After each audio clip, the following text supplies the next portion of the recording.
나 되래야. 범아, 아주 범아 대제메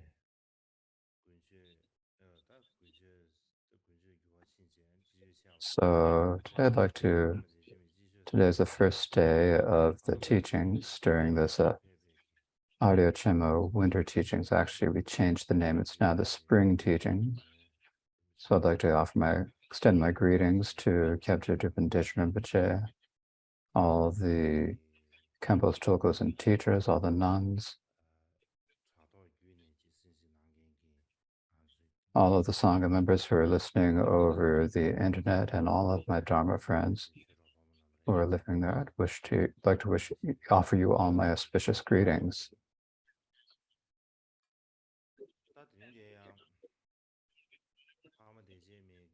So today is the first day of the teachings during the 7th Arya Chema Spring Teachings.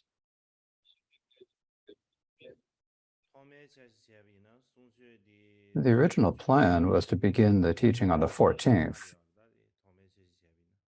but I had some unavoidable tasks and several meetings,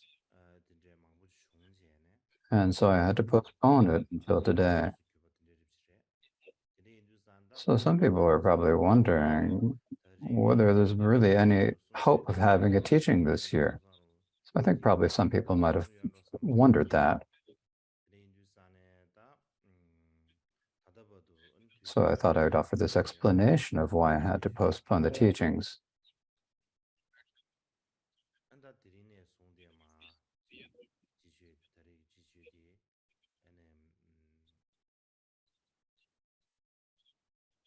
And I hope that these spring teachings can go well from today onwards. For my original plan was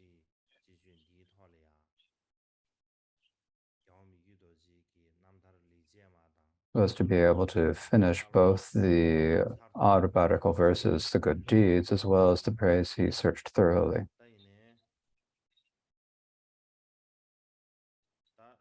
But I'm not certain whether I'll be able to teach everything as I wished.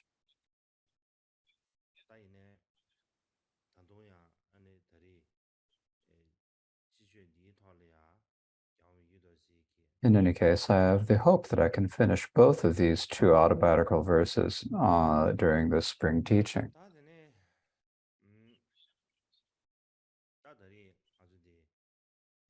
So this year we're having those spring teachings, and it's a particular for the Arya Chema spring teachings. And so to begin with,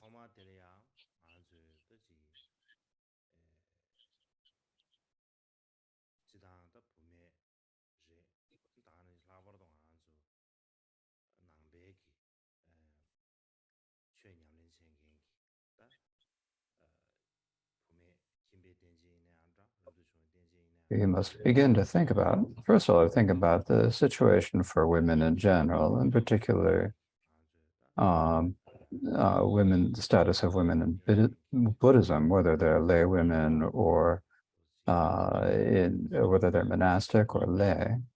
But I thought I should speak a little bit about, in particular, for women, monastic women.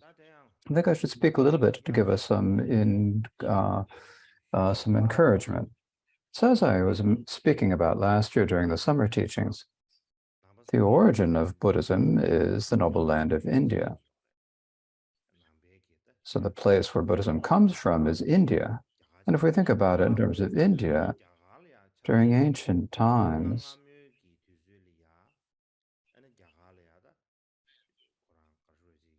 when you divide it into the different periods of ancient Indian history, there are many different ages or periods that can be divided up. For example, when you think about the period of the Rig Veda, during that time, there was actually some equality between men and women. And in particular, during the time of the Rig Veda, there were many women authors during the Rig Veda. So there are many of the poets in the Rig Veda were women, it is often said.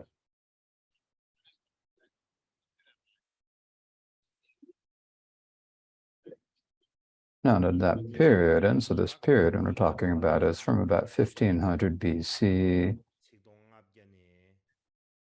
until about 1000 BC, and this is that period in general. And so at that time, the tradition was to be monogamous. And then later after that, during the time of the Yajur Veda, and so the time of the Yajur Veda is basically from 1000 BC to about 500 BC.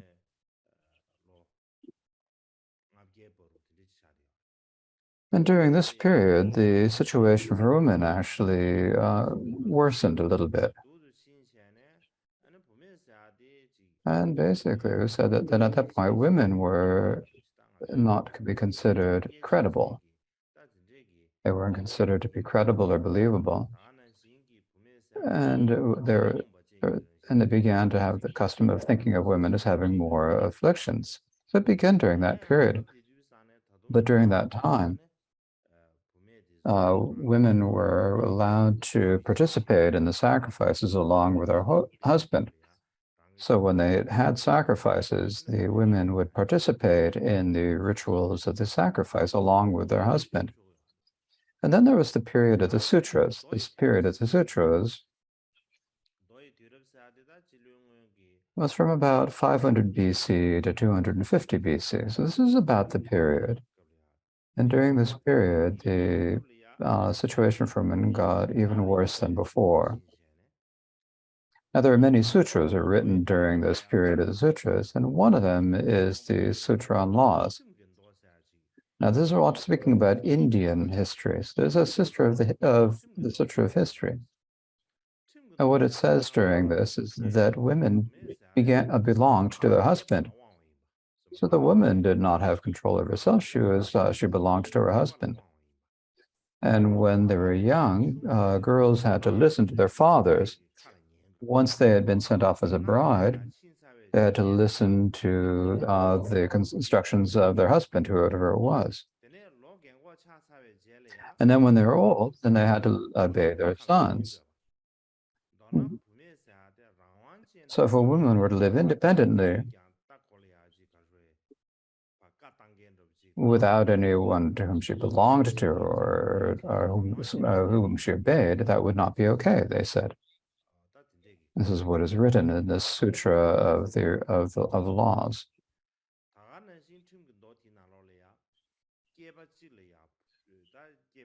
Now, it is also determined in this sutra of the laws that polygamy was permissible, that a husband could have several wives. Now, there is a lesson, the different amounts for the different castes. Brahmins could have no more than 3 wives. Kshatriya men could have no more than 2, and Shudras and so forth could have no more than 1. In any case, as the status of the high caste, in particular, as the situation for the Brahmin caste increased, and as they gained more power, then the women's status deteriorated.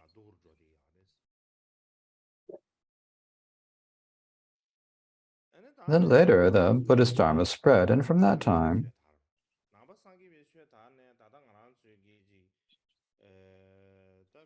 when we look at the sutra, the scriptures, Buddhist scriptures have been translated into Tibetan, those that are translated into Chinese, those that are in Pali. And when we read them,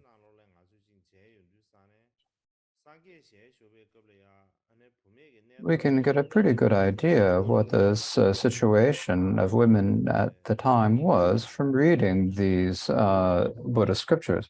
For example, in the Vinaya, there is a story about the son of Kalandaka named Sudatta. And he later went forth and became a bhikshu. Now, before he went forth, he had a bride. He had a wife, but they didn't have any children. And so Sudatta had gone forth, but she hadn't had any children yet.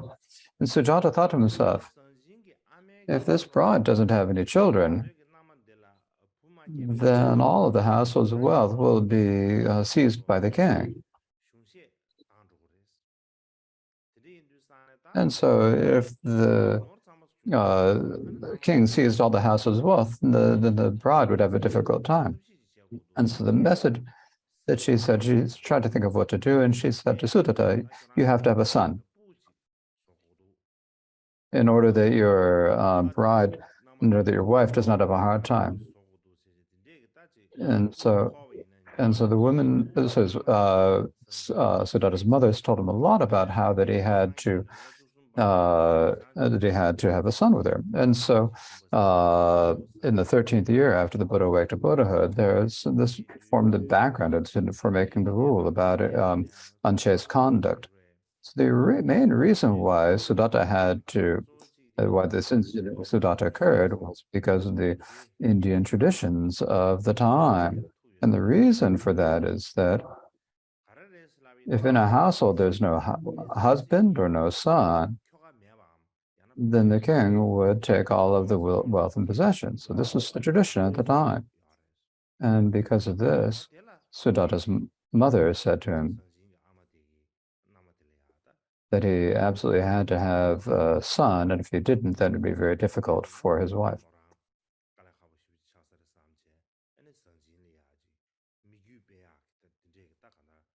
And so she gave a lot of advice about this to Sudatta, and then in the end, then Sudatta accepted, and that's how it occurred.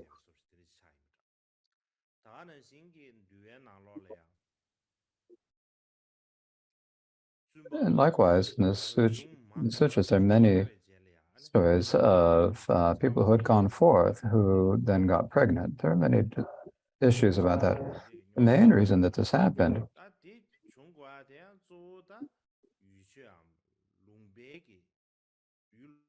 because of the situation, that time and place. And the reason is that, and so the place where it came down to was the bhikshuni named Kupta. But before she'd gone forth, her husband died. And so, because he died, she had no son. Since she had no son, then the king would have appropriated all the wealth and possessions for the government, and she would have become a beggar. And so, for that reason, she got together with her husband's friend Udayan, and therefore got pregnant. So, when we look at these situations.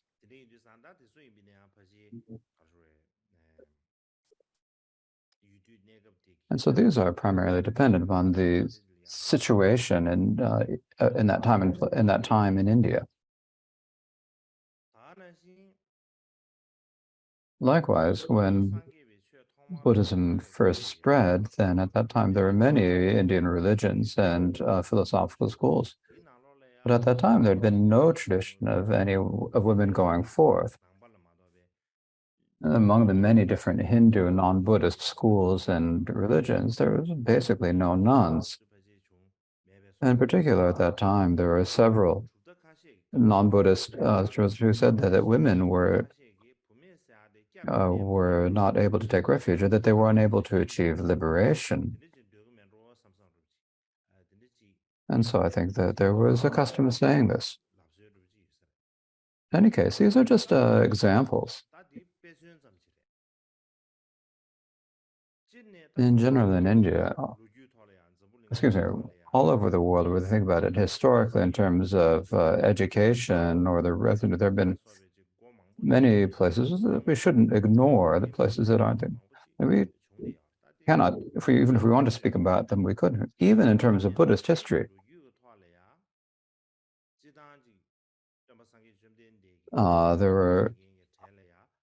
among the Buddhist practitioners, there were men who went forth, and there was women who went forth. There are the two communities, and it's likewise among lay practice. There was a community of male lay practitioners and women lay practitioners, and so among all of them, they were given the opportunity to practice Dharma equally.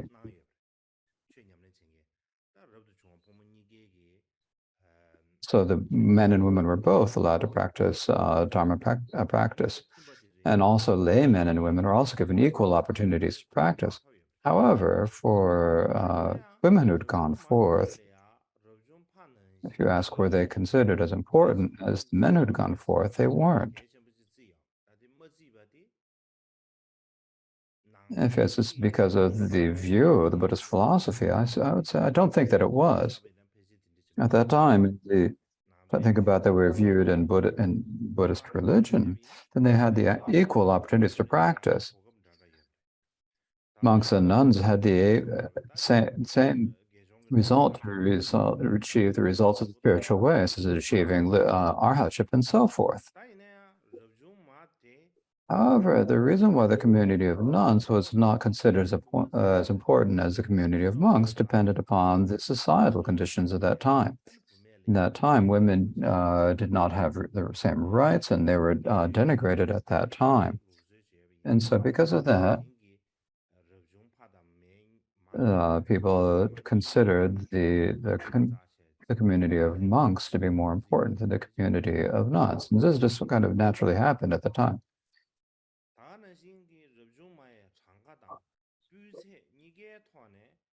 So I think that in terms of whether in terms of numbers or in terms of their qualities, I think that they didn't achieve the same level as men. For example, historically, the nuns were not as numerous as the monks, and in terms of their qualities, in terms of being scholars or being great practitioners, most of them came from the male monastic community. And among the community of nuns, if you say were there no scholars or there are no great practitioners, you could say no, there weren't.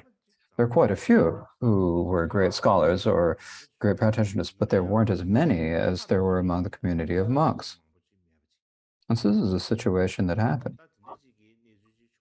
And in particular, when we think about in Tibet during the time of the early spread of the teachings and during the later times of teachings, there were actually I think that the tradition of giving bhikkhuni vows had spread to a fair degree. I think it's okay to say this. But because of various different conditions and circumstances, the transmission of the bhikkhuni vows and even the basic nuns vows of nuns going forth were considered unimportant and are not considered important.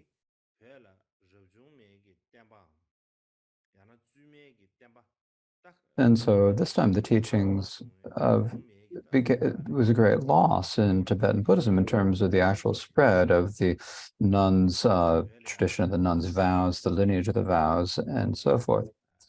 Like in Tibet, we have no transmission of the bhikkhuni vows. We have no bhikkhuni community. And so in order to actually really establish Buddhist teachings properly, it's important to have the bhikkhuni community. Because it's really the case that actually among all the nuns' vows that they should all be given by the bhikkhunis, but we don't have that transmission of the bhikkhuni vow because that's lacking. And the male bhikkhus actually act as a substitute for the bhikkhunis and for the nuns, and they give the novice nun vows, but actually it's a question of whether it's a really clean and pure transmission. It's a little difficult to say that, I think. And so for that reason, in our Karma Kamsan tradition, it seems that we don't actually give the actual novice vows.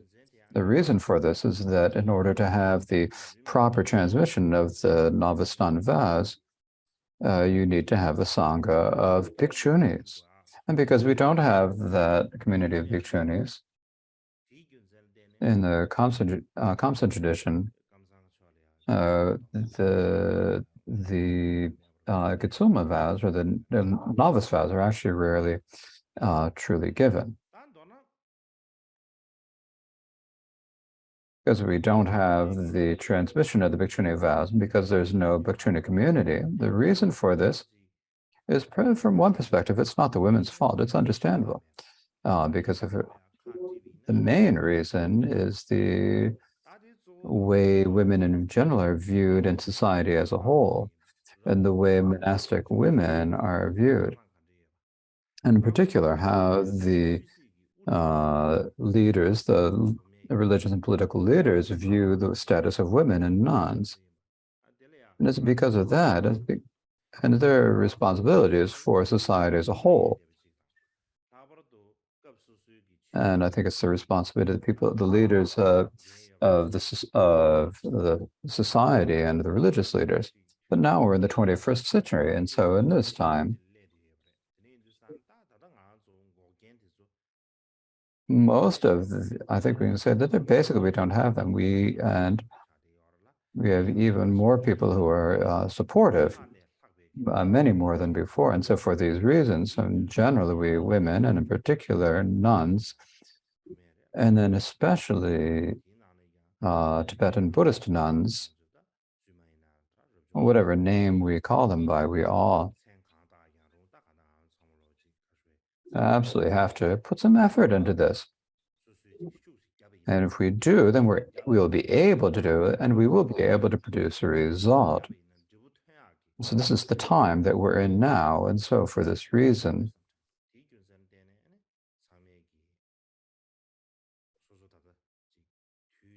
we are in a good time and place. We have a great opportunity. And so for this reason, we need to use this opportunity. We need to use the opportunity ourselves, in particular in our Tibetan society.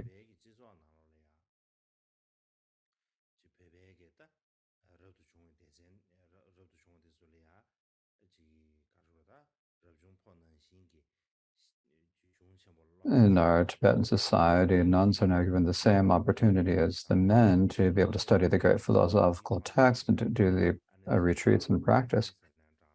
And so now we need to strive so that women do have this opportunity to do this. So this is something that we need to do, and that nuns need to do. This should need to come from within. It's not something that should come out. When people come from abroad and they extend a hand and help, then that's great. Now, and when they do that, sometimes it's good. Now, when they want to do that, that's their pure intention. But sometimes they don't really understand the situation of Tibetan society.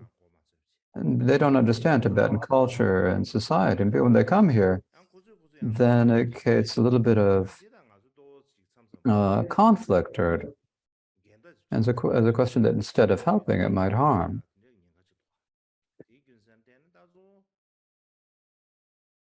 And so primarily this has to come from within Tibetan society itself and from the nuns themselves. And so we need to think about this ourselves. And this is very important. To give an example, in the past, when I was in Dharamsala, there were many meetings about the bhikkshunis, and I went to several of them. Sometimes they would ask me to come, and sometimes, because I had some interest, I would say I'm coming. And when I'd say that I'm coming, they wouldn't be able to say that I shouldn't go. So I went to many of these meetings, and when I went to them,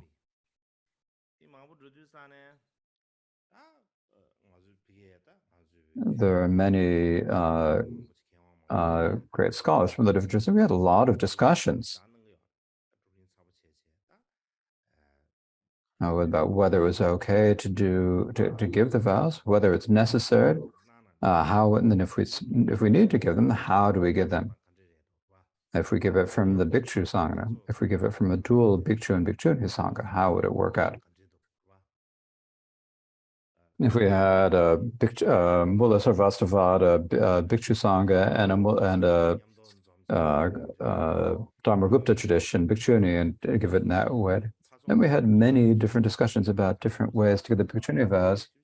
And when we were giving these discussions, then at that time, I don't remember the order of how it worked, but one day there was a nun. There was a Tibetan nun.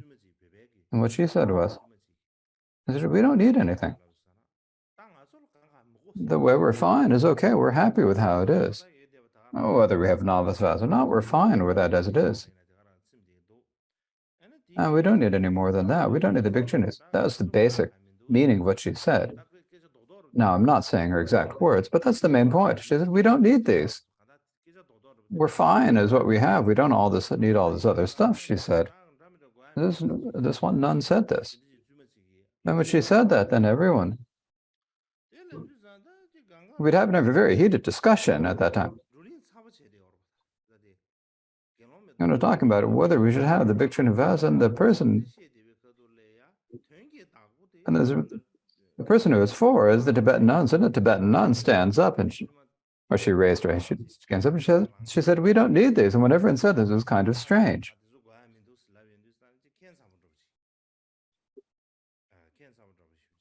And so for one, it's kind of understandable for her. She's hearing all these different things usually, and she must have thought, if you take the Bhikshuni vows, they're difficult to keep, they're impossible to keep. And she probably should have thought many such things. And when she thought about all these different, heard all people say all these different things, she thought it was probably better that we don't have them. When she said that, what I thought was, is that not good? I said that first of all, we actually have to do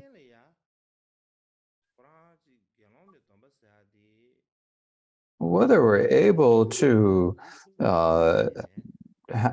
give the Bhikshuni Vasa or not, we first have to have the enthusiasm for it. And we all have to have that. In particular, the nuns have to have the enthusiasm that they want to do it. If the nuns don't have such enthusiasm, that wish to do it, then we can speak all we want, but it won't help. If the person who is for does not want it, then why are we speaking about it? So that's the point of saying all this. So that's the reason why we have this Arya Chema spring teachings.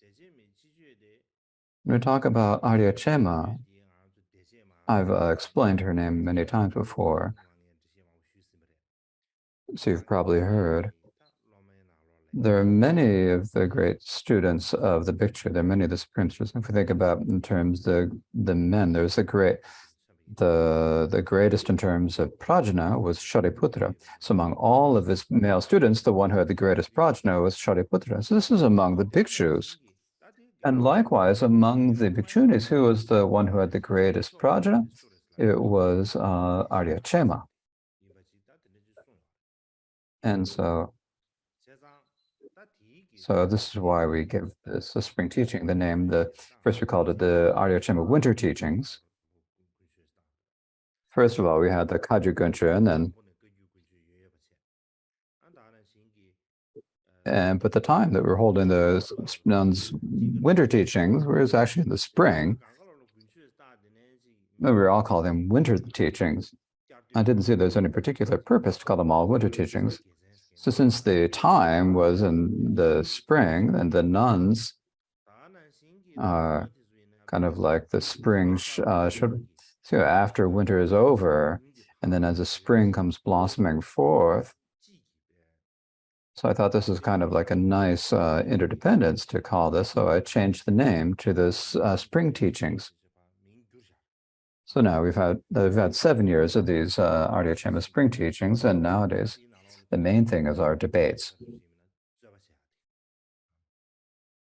And so we're doing the debate competitions. This is the main part of the spring teachings. And together with that, we also have pujas and so forth. And the debates is one of our 3 scholarly activities. So there's teaching, writing, and debating. These are the 3 scholarly activities. If we want to become learned, we have to have all 3 of these 3 conditions.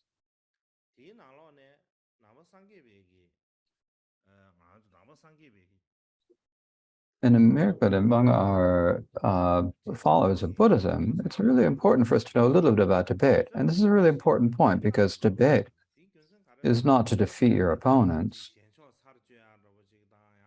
or not to compete with others. That's not all that it is. The main point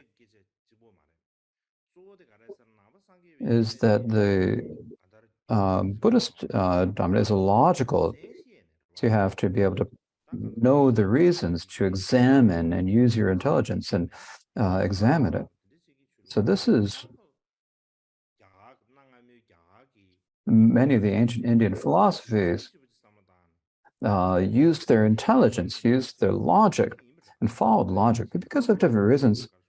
So in the beginning, first there are the Vedas, and there's a lot of ritual, and that's the most important is ritual. And everyone got bored of that, and they said, we don't need to do so much ritual, but actually what we need is to think about practice the real meaning and think about that. So they began to think about the reasons and think about logically. So many different logical traditions, and because of this,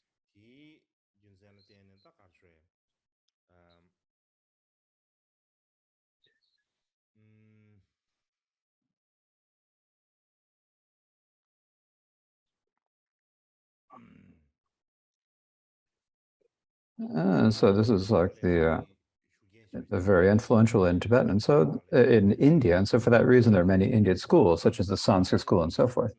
This also happened in Buddhism because in Buddhism was about thinking about reasons and understanding and using logic. It's not just following blind faith. And so in order to understand the reasons, you have to understand the methods of logic. And debate is a way to understand logical methods. And so for this reason, is a way to understand the basic logical methods. And so for us Buddhists in our Buddhist Dharma, debate is really very necessary. But it's important to not lose our motivation. It's not slowly to overcome your opponent. It's not completely to defeat your opponents. It's not a competition where you've got attachments and aversions. In particular, it is a method to improve our education. That's why we engage in debate. So for that reason, it is a way for all of us to increase our diligence and to improve our understanding education. And likewise, when we're debating, in order to overcome all of our hatred and envy and so forth, it's quite impossible that we'll have such worldly thoughts as envy and disappointment and so forth. But as they arise, we have to oppose each of them, or we have to counteract each of them as they arise. And we need to see if we can train our minds to overcome them. So we should think of this as an opportunity to train our minds. If we look at it in this way, I think that's a good way to look at it. So in brief, that whether we're talking about debating or they're talking about the teachings, it's not primarily to win and to defeat others. It is primarily to improve our own experience and realization, to improve our education, and improve our own internal qualities, improve our experience and realization. That is the aim that we should have. And it's important for us not to confuse our aims and our motivations. So that's enough for that. So it's enough about that. So next, I'd like to speak about our main topic for this year.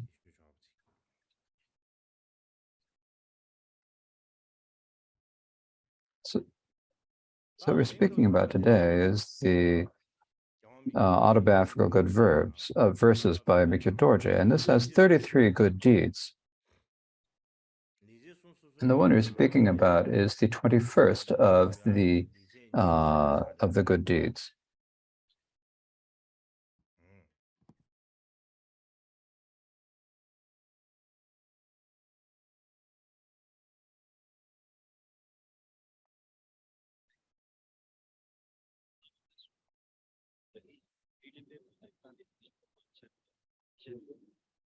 So we are speaking about the 21st of the good deeds. Now, according to the commentary and the meaning of the good deeds by Sanjay Paldrup, there are two manuscripts of this, one that we found in the Drepung, one that we found in the Potala, and there are quite a few differences between the two. So among they're slightly different outlines, but in the previous years, we were following the outline from the Drepung manuscript. And so to continue with the outline from that, there are basically three main topics of this. And so it says three main topics: the homage and plot to compose, the nature of the biography, and the conclusion. And so among these, we're speaking about the second, the nature of the biography. It says three: the preliminaries, how to enter the Dharma, the main part to how we practice the paths of the three types of individuals. So those are the two sections, and we're speaking about the second, how he practiced the paths of the three types of individuals.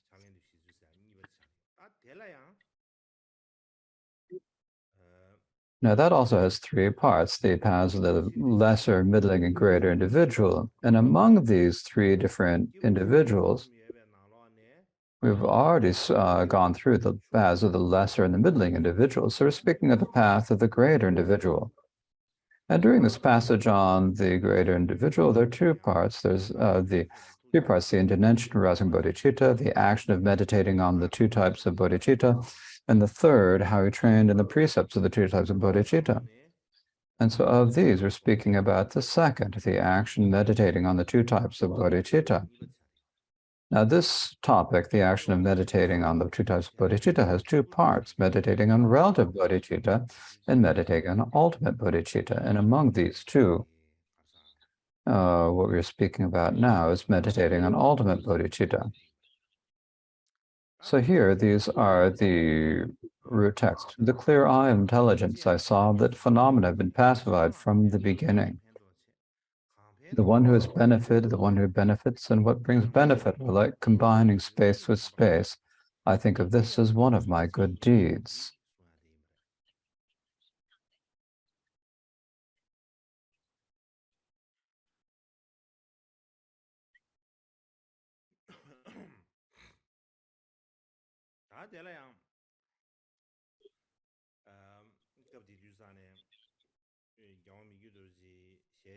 Now, at that time of Mikkyur Dorje,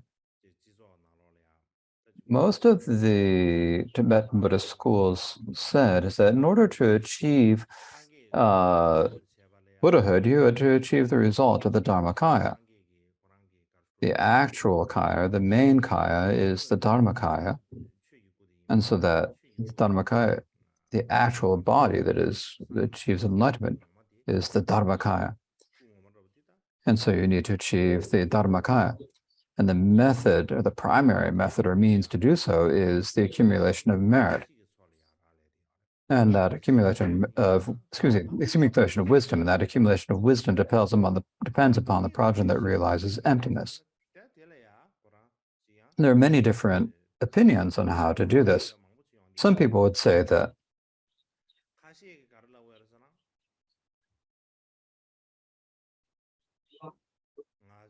only our own gurus and our own lineage can achieve the prajna that realizes emptiness. No other lineage can.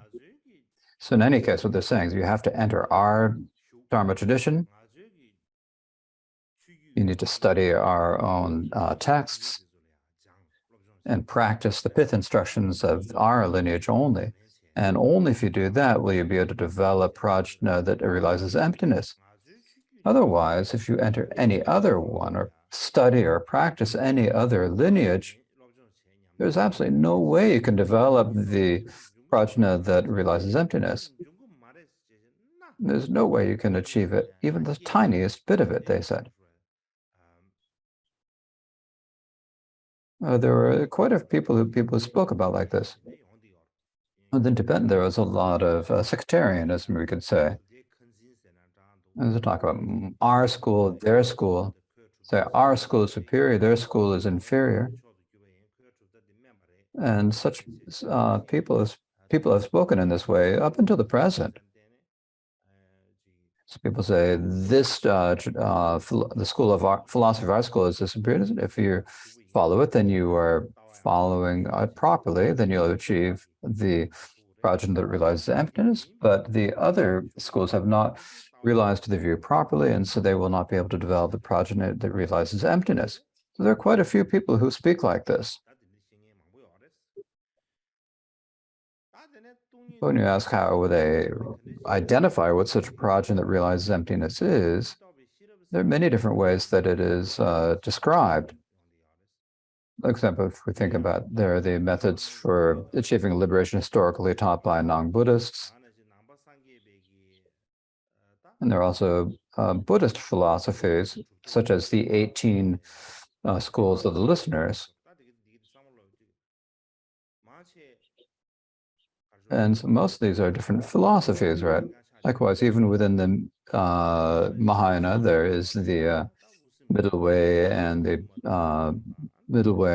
mind only and the Buddha nature school. There are many different types of schools.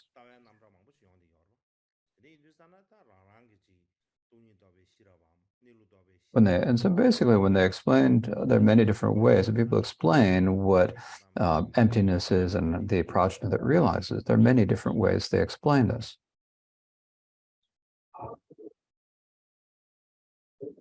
In particular, in Tibetan, what some people do is they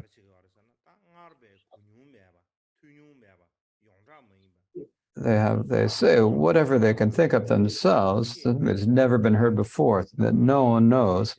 And they say that what they're explaining themselves is the progeny that realizes emptiness. There are people who explain it this way.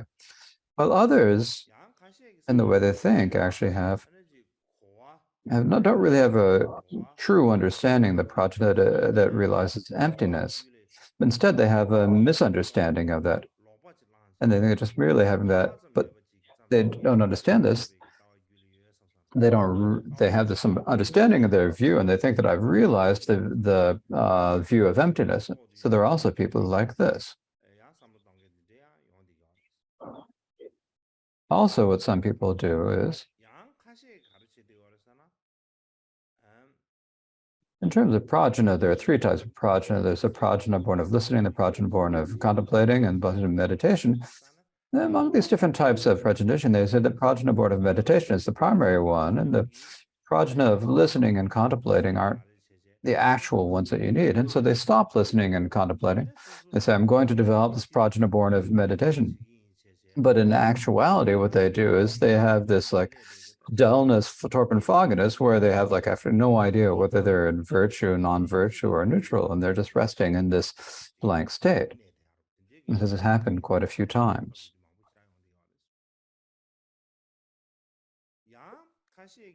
Also, people would say that all things are manifestations of the mind. They're all made by the mind.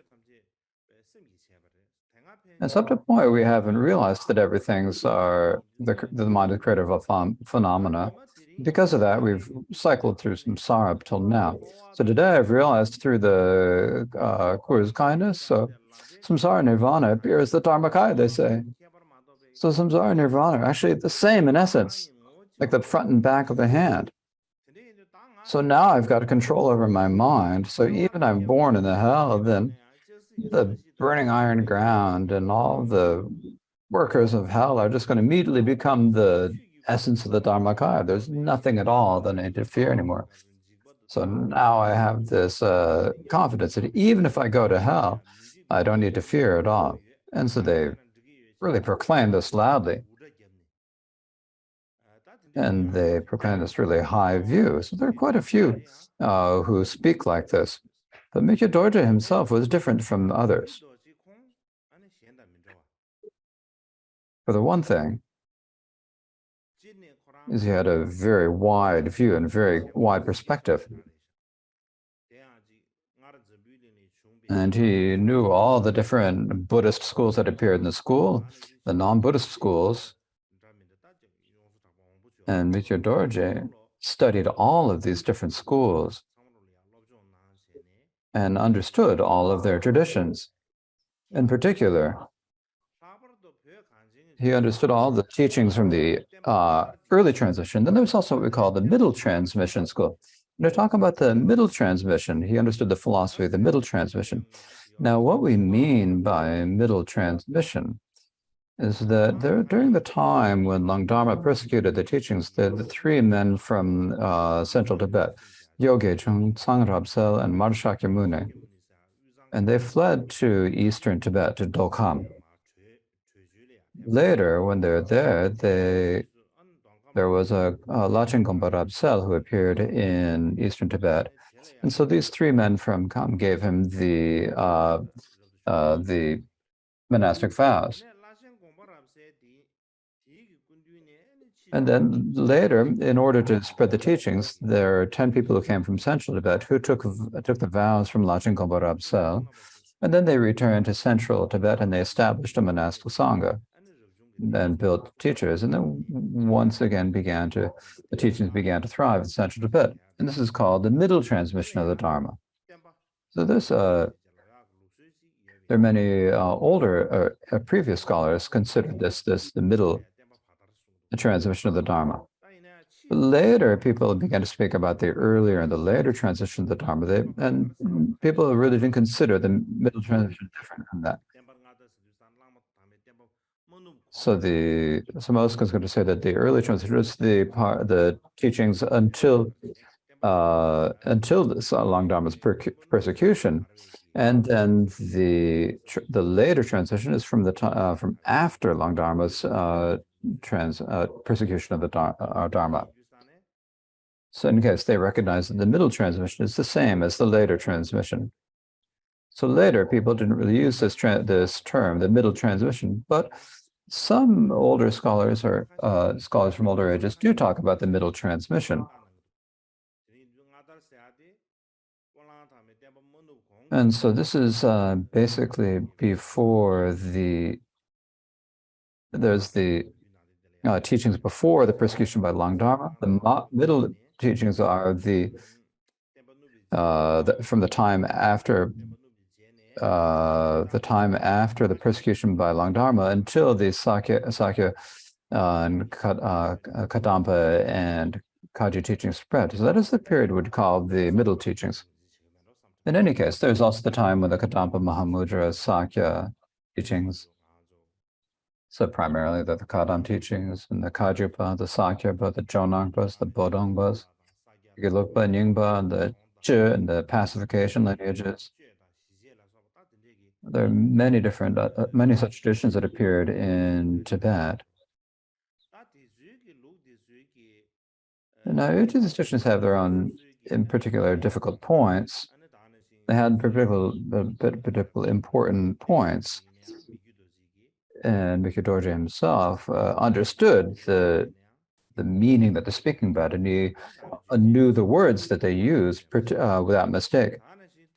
And the different schools have different terms about the two truths.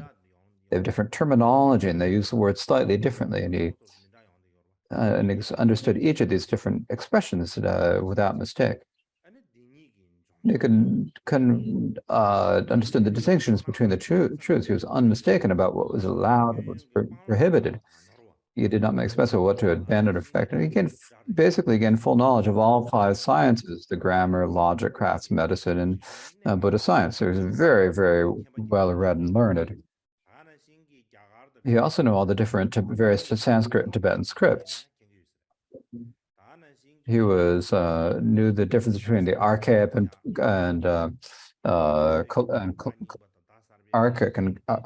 current words in Tibetan. And he also understood the texts on poetry, such as Dinda's Mirror, texts on syntax, such as The Source of Jewels, and the texts on vocabulary, such as the Amadakosha, the Deathless Mirror. You can even examine different types of precious things, such as bronze or statues, fabrics, jewels, and so forth. So we're talking about like bronze sculptures, for example. So if it is real, and where is it from? Is it from India, Eastern India, or Western India? He's able to look at it with jewels, look at the different schools, say what are the different features of what are the particularities of the different jewels, and with the fabrics and so forth. He was able to distinguish them all. So as if there's nothing that Mikyu Dorje that he did not know. It's like he basically knew everything. And so for that reason,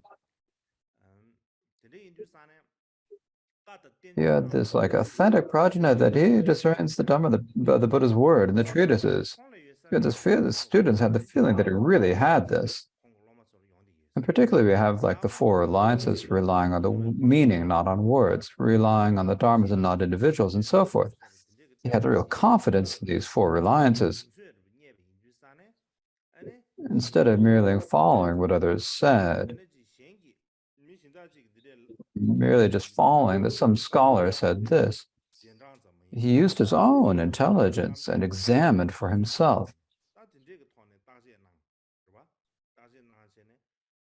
And so to be able to see who has real proper reasons, who does not have proper reasons.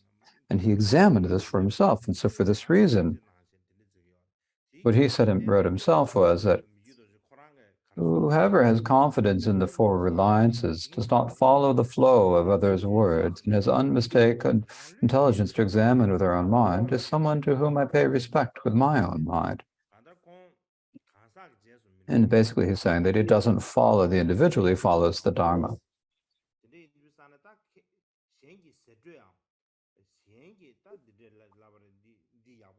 He doesn't follow what other people say. He used his own intelligence to examine for himself.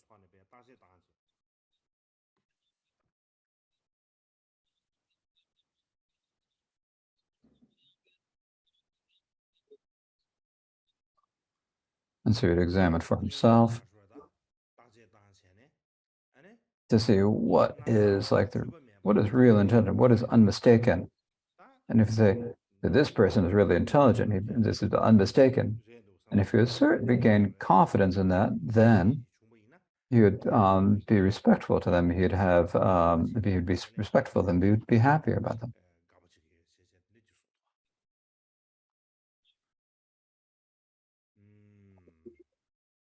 Likewise, another thing that he said is that there was a time that King Chusan Dessen asked the great master Shantarakshita. So it's like, how do you know what to take up in terms and discard in terms of religions or religious traditions? How do you know that this tradition is good and this one is bad? What is the good ones that we need to accept ourselves? What we need to follow? What are the traditions that we need to follow? And what are the traditions we need to give up? So how can we distinguish this? So basically, how can you discern what is a good or a bad religious tradition?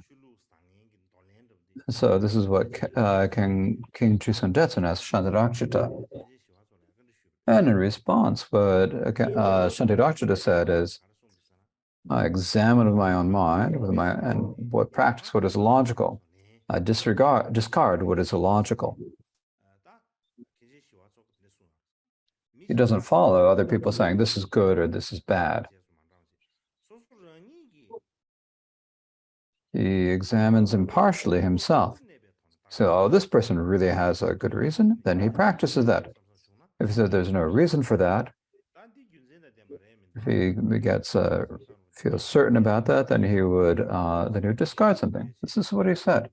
So Mikyo Doji himself also did the same. Followed the tradition of Shantarakshita and practiced in this way.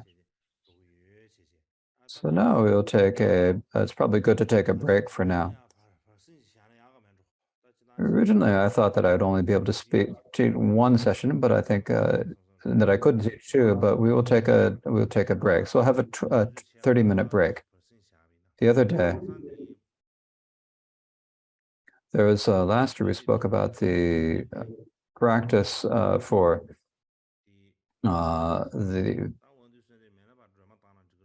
there's the prayer for for magnetizing, if we should recite that, or the taras.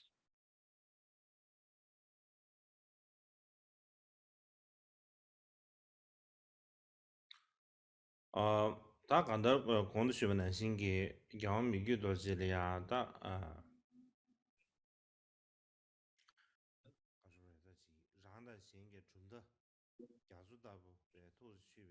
As I was explaining before, had the wide knowledge of his own and others' philosophical schools.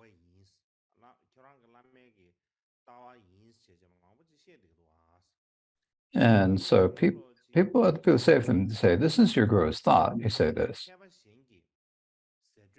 but this is just that you're following someone else's thought, or you're just repeating what the previous masters have said. But Mikyo Dorji himself, we don't really think that Mikyo Dorji himself has any particular new prajna. And don't forget about him having the prajna of meditation, of the greater path of accumulation. He doesn't even really have the clarity of jhana. Forget about the insight, the prajna of insight. He doesn't even have the clarity that comes from shamatha meditation, we feel. And so Mikyo Dorji's students would say about this is,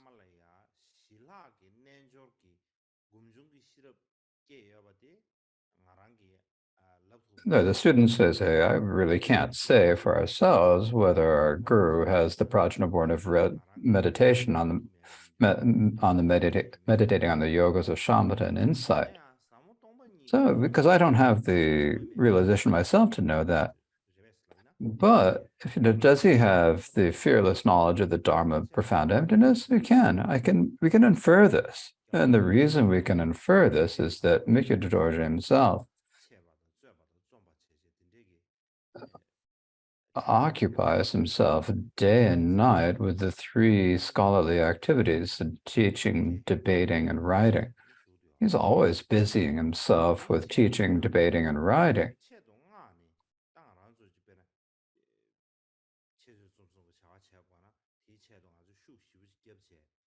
And so for that, he's working really hard at this. And we have to work hard to do teaching, debate, and writing.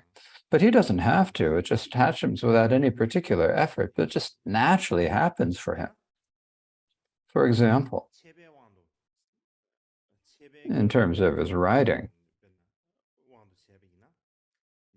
So in terms of his writing, Mikyo Dorji himself, when he was writing, his words are very beautiful. And the meaning are clear, the expression is fine. And the topics that he write about are very fine. And also the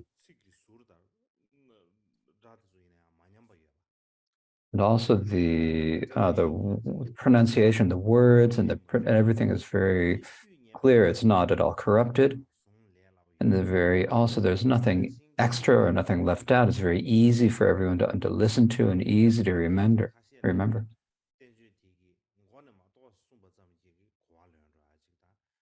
And so when he can understand things that it's people of higher faculties, he can just nod his head and they'll understand. For people of lesser faculties, he can explain in depth so that they all come to understand. And so he had this. So whether someone had a higher intelligence or lower intelligence, he'd be able to teach them in a way that everyone could understand. In brief, and for whatever text he's studying,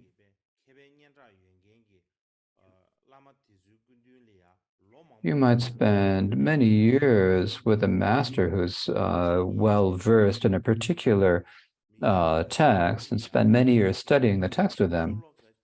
But instead, if you heard Mikyo Dorji's explanation of just a single shloka, a single verse of this text, then you'd have a greater confidence, or you'd be able to have a better understanding of the meaning of the text.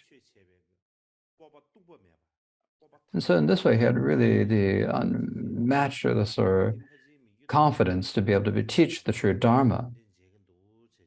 And so this is what we see that Mikyo Dorji has. This is what his students would say. Likewise, another feature of Mikyo Dorji is that whenever he was given some old Indian or Tibetan text that Mikyo Dorji had never seen before, so it was given to him and put in his hands, and if he was asked to explain what are the difficult points of this text,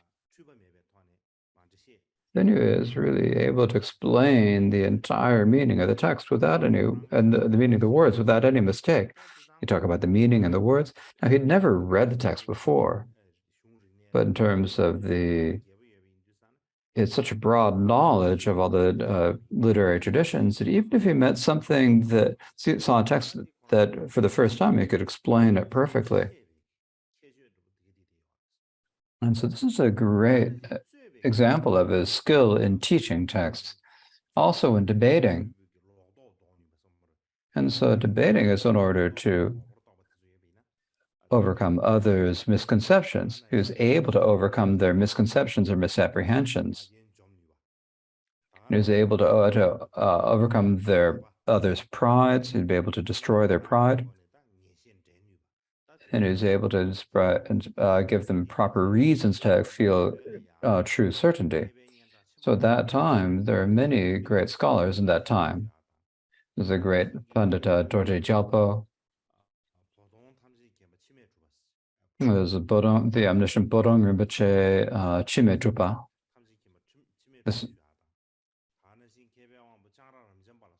And also there's the great scholar Changrarab Jampa. And so at that time in central Tibet, these are the most famous scholars of that time.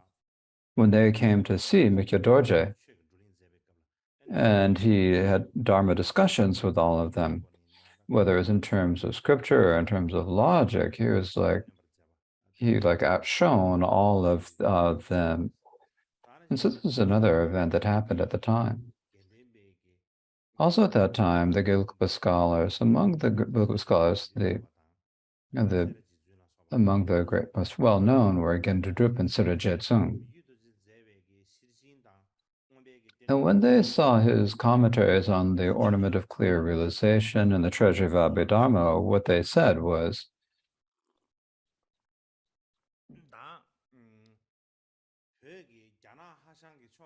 among the Tibetan meditators of the Chinese Hashang view. Now, this is what they said about the Kaji Mahamudra view. Now, the Gelugpas would often call the Mahamudra, they'd say it's the Chinese Hashang view. And so this is taking that as a basis that they said this. So among all the Tibetan meditators who have the Chinese Hashang view, this Mikyo Dorje seems to be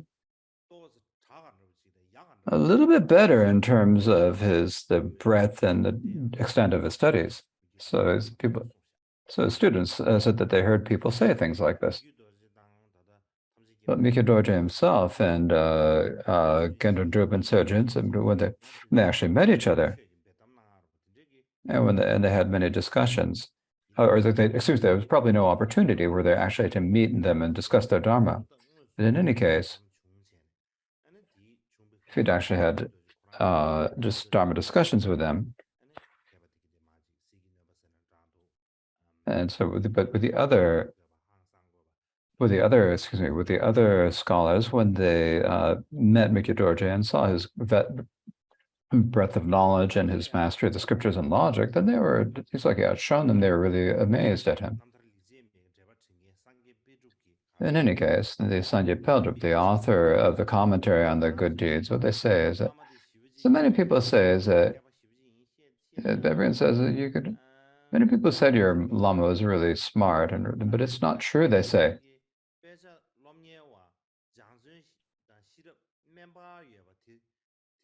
And the reason it's not okay to snap, because if you compare, he's just comparing himself to the students who are better with weak training and diligence. He's a little bit better than them. He's a bit, above them. You can say that. If you want a guru, but it's not okay for you to say that he's a little bit better than people who are great Lama. But basically what they're saying, if you're saying that your Lama is so great, it's because he never really met a real scholar. If you said that, then it's because you've never met a scholar. And so if you've never met one, then you'd know one. And so instead, if you compare someone who's not really scholar, if you compare him to someone who's had no study at all, then no education at all, then if he's a little bit better. But to say that he's a scholar, it's not okay to say that. There were people who said that. And what Sangye Peldrup said about this is, what they're saying is true. However, And then the region of central Tibet, there were no one is said to be better than those scholars whom I've just mentioned. And so when you compare it with these scholars, then you could say that Mikyo Dorje was really a leading scholar. This is why I say this. There's not with any other intent. So this is in terms of Tibetan scholar. Now, in terms of his writing, as all of you know, among the different incarnations of the Karmapa, so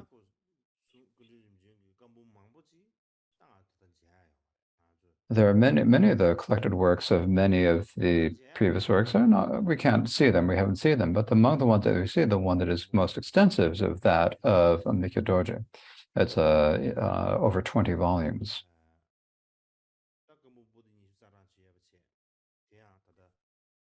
Over 20 volumes in the collected works.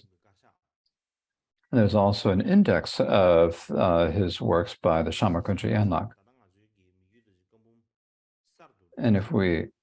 And we are using this as a way to produce a new collected works of Mikyo Dorje. Those came in the past, and so there are many additional things to add to this. So we are preparing a new collected works of Mikyo Dorje.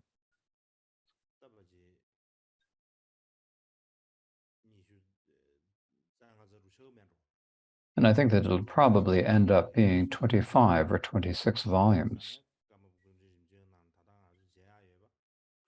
So what among the different incarnations of the Karmapa, he's the one who has the largest collected, the largest collected works. Now, it's said that Karmapakshi wrote texts on everything that was written in the Kanjura. And so it's said that Karmapakshi's collected works was actually equal to that inside. However, these days, if we look at the text, it's probably 5 or 6 volumes. That's all there is left of Karmapakshi's works. So among all the different previous Karmapas, the one who had the greatest literary legacy is Mikyo Dorje. And when you look at his writings, when those who seek liberation read them, or when they study them, or teach them and study them, it's really easy to understand the practice. They enhance the practice. They can increase our intelligence. The words are clear and the meanings extensive. And it's very easy to pronounce, and a very subtle logic for refuting, proving, and rebutting. For example, when Mikyo Dorje was 22, he wrote a textual commentary on the Vinaya Sutras. At 23, he wrote a great comment on the Ornament of Clear Realization. At the age of 24, he wrote a great commentary on the Kalapa grammar. At 26, he wrote the extensive commentary on the Vinaya Sutras. And at 27, he wrote his great commentary on the Treasury of Abhidharma.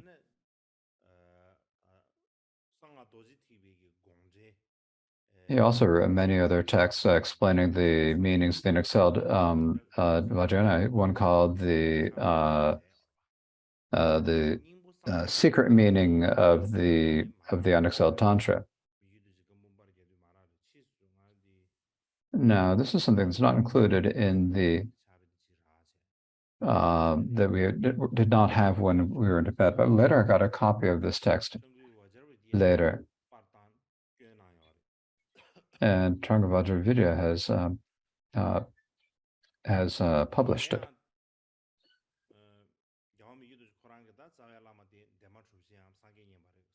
Now, Mikyo Dorje's own Lama was Dema Dripchen or Sangye Nyempa. And what he told him was, until you reach the age of 27, don't give anyone else teachings on the unexcelled Tantra.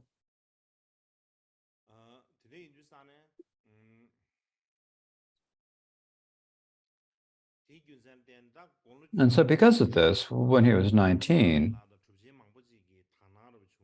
he had many pure visions of his special deity and so at that time he began to primarily teach the instructions of Adesha. So in the future, he had he had the instructions that he should in the future teach the particular. So he had the command of his guru, and he also had the pure visions. And so until the age of 27, he did not give any empowerments or give any instructions. And so it was only from the time that he 27 that he began to turn the wheel of the Vajrayana and give empowerments and instructions to those with the greatest fortune.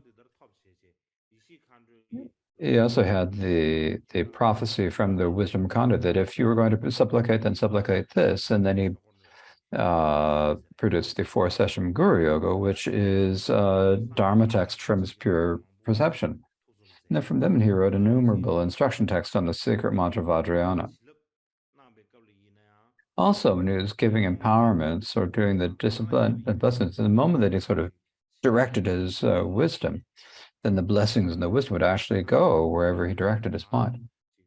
And people's attachment to ordinary experience would be purified, and many were able to remain continually in pure appearance, or to cherish others more than others. So he had many such students. They also developed the wisdom born of meditation, and they gained realization from within. Likewise, there are many students who were able to keep all their vows from the individual liberation and the vows the unexhaled tantra properly.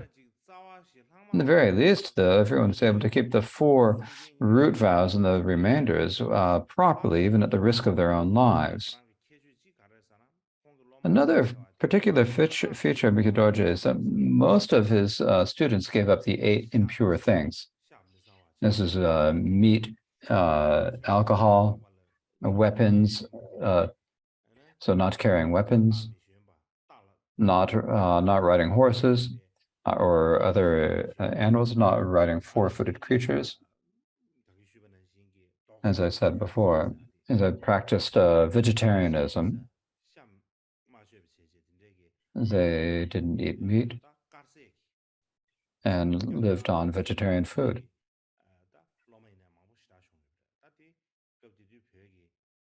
He had quite a few students. Now, at that time, in the Tibetan society at that time, and environment of Tibet, it was very difficult at that time, but there are quite a few who did. And also, they kept no things that were more valuable than a bowl of yogurt for their own use. For example, and also there are many people who would have remain the qualities of trainings. And for example, sitting up, sleeping while sitting up, instead of lying down, they would always train in the train while sitting up.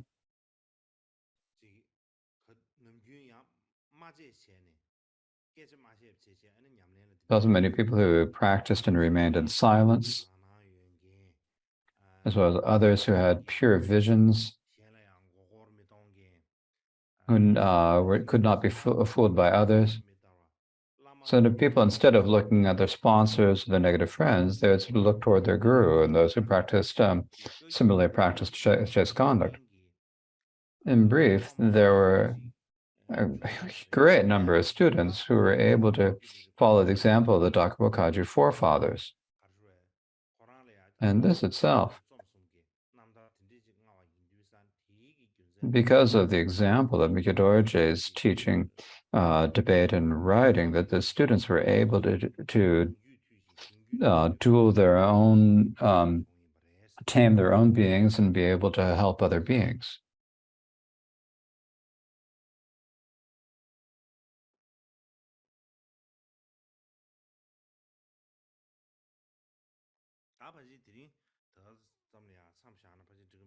That's probably a good place to leave it for this evening.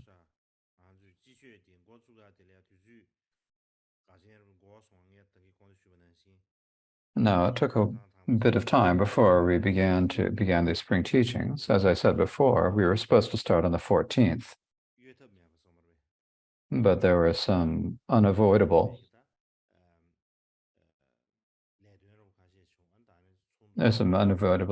tasks that I had to do and several meetings, some important people I had to meet. Because of this, I had no choice but to postpone. But from now on, we've begun, and we will continue, as I hope. I hope that I will be able to finish these, complete the discussion of Mikyo Dorji's liberation story. This is my hope, but whether it'll work out as I hope is difficult to say. So I think that's probably a good place to leave it today.